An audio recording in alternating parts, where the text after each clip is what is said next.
landscape of football was changing, and for Wimbledon Football Club, the very bedrock was being shifted from beneath them. A long talked about move for the club was starting to gain some traction, but Wimbledon fans have had their backs to the wall before in the past, and just like their team, had won their fair share of battles.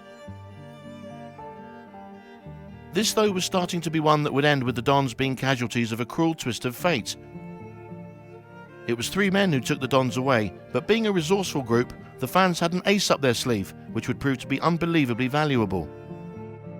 The Dons Trust was something that had been pondered on for some time, and while shots were fired across both bows during a tumultuous campaign to stop what ended with the most scandalous of outcomes, the Trust did come to full fruition. It was in October 2001 when Lou Carton-Kelly first announced that a supporters trust would be set up, and it wasn't long after this that an open meeting was arranged so all fans could hear what the future could be like. The government-run Supporters Direct were extremely helpful in these initial stages and had an immense wealth of talent at their disposal, and they also had the backing of the Football League. Lou Carton-Kelly, Nicole Hammond, Luke McKenzie and Mags Hutchinson attended workshops set up by Supporters Direct to gain important structural ideas for the Trust, and it was not long before working groups of their very own was set up within the fan base. My sort of involvement really began because of being appointed the caseworker, as Lauren says, to help the formation of the Trust and just kind of give people a bit of a nudge and a steer and just to keep people moving in the right direction. But it was not the hardest job I've ever done, because what really jumped out was the professionalism and the skill base and the capacity and just the constant surprising kind of, whatever skill was needed, whatever job was needed to be done, somebody knew somebody. And that could be anything from, do you have an ambulance to spare on which to sell merchandise, through to, as Mags was telling us earlier, somebody who could fix photocopiers. And it was just whatever was needed, there was a resourcefulness to the fan base which was just astonishing.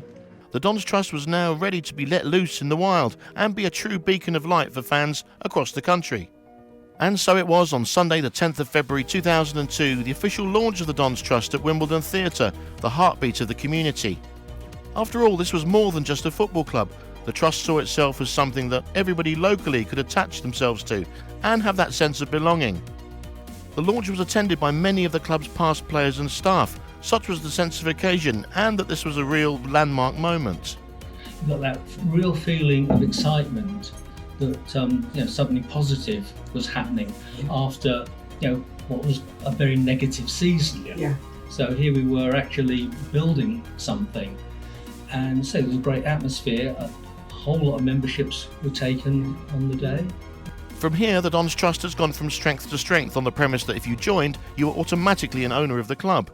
An actual owner of the reformed Wimbledon Football Club, now playing under the name AFC Wimbledon.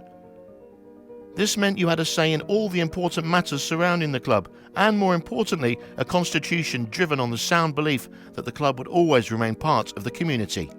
And having now come full circle and helped bring the football club home after 3 decades away, the Dons Trust still thrives as owners of its football club.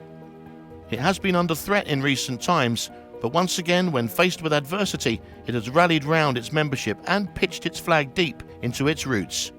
Happy anniversary to the Dons Trust, and here's to the next 20 years.